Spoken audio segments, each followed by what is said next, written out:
காசி தமிழ் சங்கமம் 4ஆம் கட்டத்தை முன்னிட்டு கூட்ட நெரிசலை தவிர்க்கும் விதமாக தமிழகத்தில இருந்து வாரணாசிக்கு 7 சிறப்பு ரயில்கள் இயக்கப்பட்டு இருக்கு. தமிழ்நாடு காசி கலாச்சார தொடர்பை வலுப்படுத்துவதற்காக கொண்டாடப்படும் காசி தமிழ் சங்கமம் நிகழ்ச்சி டிசம்பர் 2ஆம் தேதி தொடங்குது.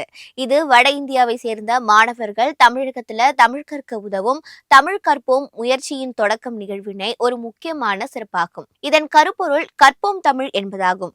ஐஐடி மெட்ராஸ் மற்றும் பனாரஸ் இந்து பல்கலைக்கழகம் ஆகியவை இணைந்து இதனை நடத்துறாங்க. இந்த நிகழ்ச்சியில பங்கேற்பவர்களுக்காக சிறப்பு ரயில்கள் இயக்கப்படுது. இது தொடர்பாக தெற்கு ரயில்வே வெளியிட்டுள்ள செய்திக்குறிப்புல கோவையிலிருந்து டிசம்பர் 3 மற்றும் 9 தேதிகளிலும், சென்னை சென்ட்ரல்ல இருந்து டிசம்பர் 6 மற்றும் 12 தேதிகளிலும், கன்னியாகுமரியில இருந்து டிசம்பர் 7 தேதியிலும் வாரணாசிக்கு சிறப்பு ரயில்கள் இயக்கப்படுது. இதேபோல பனாரஸில் இருந்து கோவை சென்ட்ரல் கன்னியாகுமரிக்கும் சிறப்பு ரயில்கள் இயக்கப்படும்னு தெரிவிக்கப்பட்டிருக்கு. சிறப்பு ரயில்கள் 6 ஏசி பெட்டிகள்ல மட்டும் காசி தமிழ் சங்கமம் பிரதிநிதிகள் என குறிப்பிடப்பட்டு இருக்கும்.